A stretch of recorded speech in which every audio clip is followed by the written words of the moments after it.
Animator versus animation made me cry. Yeah, really, this little YouTube series about stick figures fighting made me emotional, and it'll do the same to you. Hello internets, welcome to Film Theory, the show that wants to say, "What's up gang, it's your boy Lee, leave a comment and smash that subscribe button."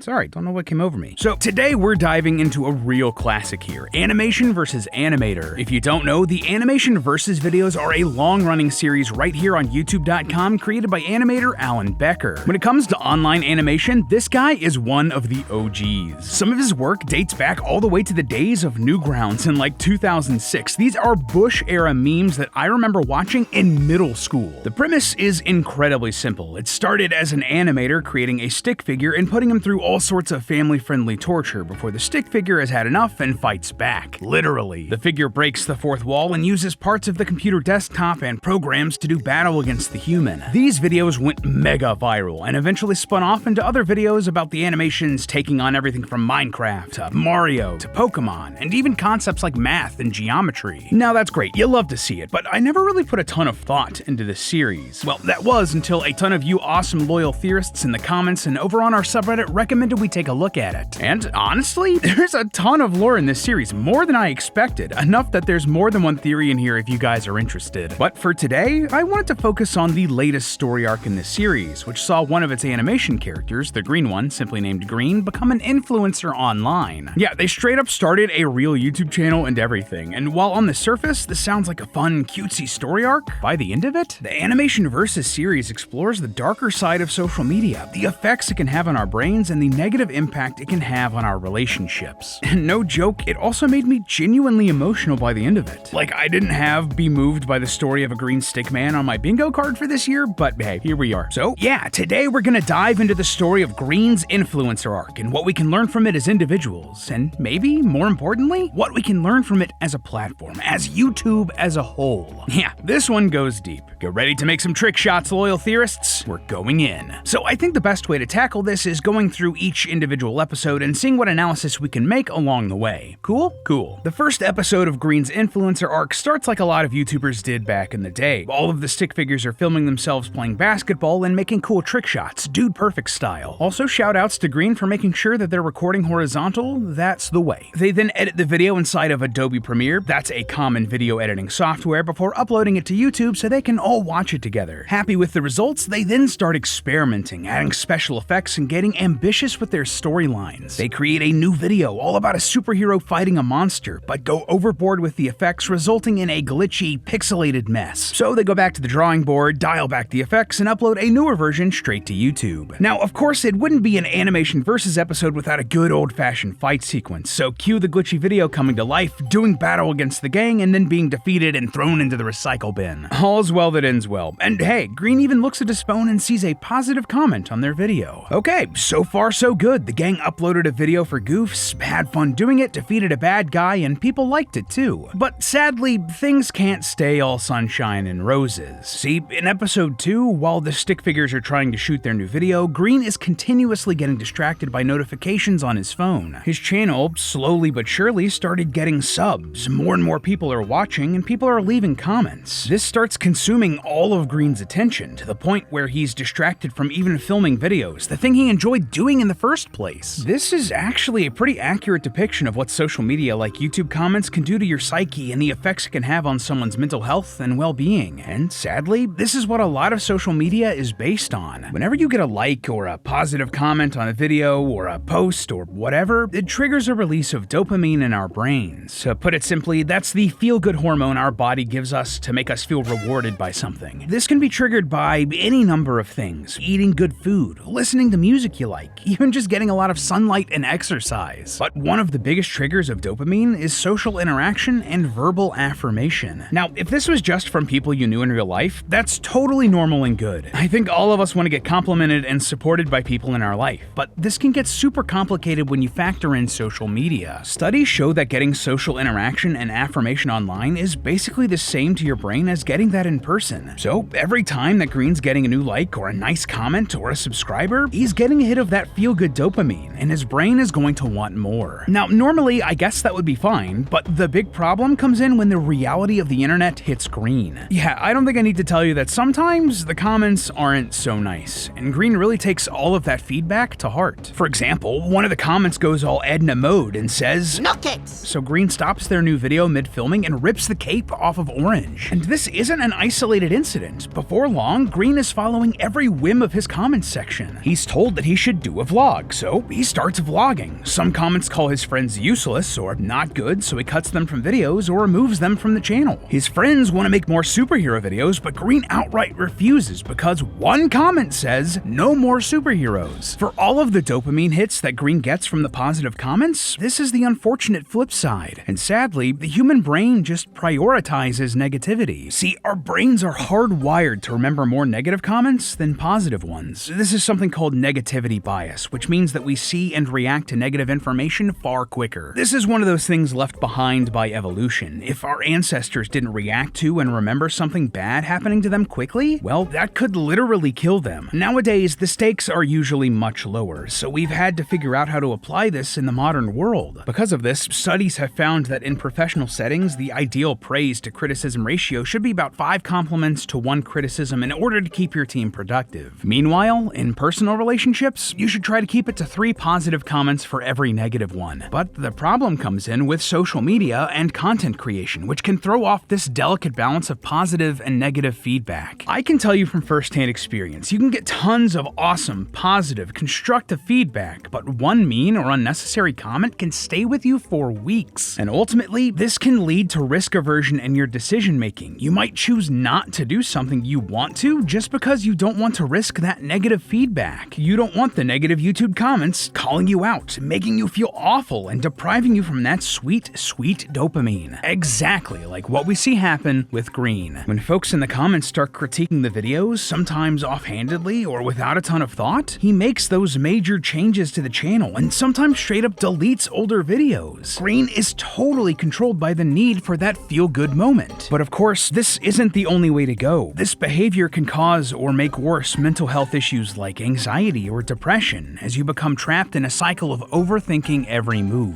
What will the comments say? What if they don't like it? Should I even post this? What's even the point? Ironically, these negative feelings can lead your body to crave even more dopamine, which we actually see with Green as he checks the comments the moment he uploads a video, looking for that validation, all of which leads him to make some pretty disastrous decisions. By the end of the episode, Green has completely changed his channel and content. He makes way more vlogs and reaction videos than the content that the group started making in the first place, distancing himself from his friends. But the final straw comes when he pulls a cruel prank on them, tricking them and dropping them into Minecraft lava. No amount of "chill, it's just a prank, bro," is gonna defuse that situation. Thankfully, the stick friends survive more or less unscathed, but they blow up at Green and try to take his phone away. Green refuses, and the friends part ways. Now alone, Green just sits in his room, creating more content that's clearly hollow, and constantly refreshing the comments, hoping that new ones will be posted. Ugh, believe me, for anyone who's ever made a YouTube video, this hits really close to home. The content creation and comments have now had a direct and significant negative impact on Green's life and relationships. That pursuit of dopamine, the satisfaction of receiving views and likes and comments, has led him to focus more on the content than the people behind it. The people in his life that were the whole reason that he started making YouTube videos in the first place. This extends into episode 3 with Green constantly checking his comments and analytics, but he's totally unaware of what's going on outside. See, remember that rejected video from earlier, the glitchy one with all of the special effects that got pixelated? Well, it survived in the recycling bin and joined forces with all of the other rejected videos to form a giant monster. It escapes, with the other stick figures trying to fight it, but they are quickly overwhelmed as the monster tries to hack into Green's YouTube to escape. All as Green is just uploading videos of his bedroom or video tours of their house, unaware of the carnage outside. But it's just not hitting the same anymore. anymore. Green is clearly feeling down and struggling, lying in bed as the quality of his content has nosedived. What's happening here? I mean, other than the giant video kaiju. Well, what's happening with Green here is the result of something called dopamine tolerance. When your brain receives the same level of dopamine from stimulation, like say continued likes and comments and seeing your subscription numbers go up, your body will become more tolerant to that level of dopamine, or your brain will release less of it, meaning that what it does get has little to no effect. And this kind of dopamine numbness can have larger knock-on effects too, reducing the sensitivity of your dopamine receptors in general. That would mean that anything that used to give you those good feelings, like eating food or hanging out with friends or whatever, none of it is going to satisfy you anymore. And without those hits of dopamine coming in as much as we'd like, if at all, you can become increasingly more depressed, which can then make the things that once gave you joy make you feel nothing at all. An effect of depression called anhedonia. That is what's happening with Green here. No matter what he does, no matter how high his numbers go, his body literally cannot make him feel as good as when they were successful early on. This becomes a real problem because, like we talked about earlier, our brains love dopamine. They crave it and want more, and if you're not getting the same hit as before, it can alter your behavior, leading you to make poor and impulsive decisions. So Green, who was once obsessed with quality videos because of all of the positive feedback, is now pushing out slop just to try to get more and more dopamine. Fortunately, not all is lost for our stick buddy Green here. He starts to feel sad and regrets how he treated his friends. He remembers how and why they started the channel, to make fun things together, and acknowledges that he cared more about the online attention than his friends, apologizing and deciding that he needs to take a break from YouTube. This is incredible self-reflection on Green's part, recognizing that he has changed and not for the better, and that he wants to try to rebuild the relationships with his friends. He goes outside to find them, and of course stumbles across the havoc created by the video kaiju. Cue another awesome fight scene and the gang defeating the monster through the power of friendship, right? Well, not quite. See, during the battle, Green realizes that the only way to really stop this monster, to stop this fighting, it isn't by beating it down or deleting it. No, it's by embracing its imperfections. Green uploads many of the deleted or rejected videos to his YouTube channel, the stuff that was janky or weird or cut because the comments told him to. And with each upload, the video kaiju gets weaker and weaker. By the end, Green uploads that very first superhero video that the friends all made, the one that looked like it was filmed on a potato with broken effects and pixels everywhere, and that defeats the monster once and for all. The friends all make up, hugging it out and going to play basketball, and though Green's phone buzzes with the new comment, he chooses to leave it behind for now and spend time with the real people in his life. So that's the story of the influencer arc and a bit of an analysis, but that's only part of the message of this series and why it affected me so much. Like, yeah, a lot of the story is about spending time with the people in your life who affirm you and help you be a better person. Whether they're in person or on Discord or whatever, real relationships are always going to be healthier than the ones you have with an anonymous comment section. And science backs that up. Studies have shown that interacting with people in person results in significant shifts in mood, mental well-being, and positive personal outlook. Fewer but higher quality relationships will also always be better and increase your emotional richness. But for me, what impacted me emotionally, there was a real bittersweet nostalgia in this series. I've been working on YouTube making videos about little things that I love for over 10 years now. Like, my first video was a love letter to the dude that made the Game Boy of all things, and oh, oof, College Lee sure was a look. Videos back then, when YouTube was still very much a wild west, whether it was from dudes in their college dorms like me or creators like Matt, everything had a jank to it that just made it feel real, made it feel genuine. Nowadays, a lot of YouTube and social media feels artificial. Creators show you a very carefully curated version of themselves and their lives, and I get why. For a lot of us, this is a business. Videos are so polished because they have employees to take care of, bills and taxes. But these personas that a lot of creators build, they're not real. And that can be harmful, yes, in all of the ways we've talked about today with the creators, but also for the viewers who feel like they aren't good enough because their lives look nothing like these overly polished ones they see online. So the fact that the thing that defeated the video kaiju here in this series, that brought these friends back together after all of the vlogs and the pranks and the mean comments tore them apart, that it was embracing an old, janky video with mistakes and weird choices, something they made for the fun of it just because they had a genuine passion, man, that hits close to home. It's a nice reminder of why we all started this in the first place, and honestly, I think all of YouTube could use that right now. I think just like the animation animations here, we'd all be a little better off just letting go and appreciating the jank of it for a bit. But hey, that's just a theory. A film theory! And cut! Up next on Film Theory. There's nothing sadder than a lone chicken nugget, and that's exactly what we're seeing happen to our beloved doggo. But thankfully there's a way to cheer up this lonely pup, and today we're going to bring this demigod of chaos back down to earth.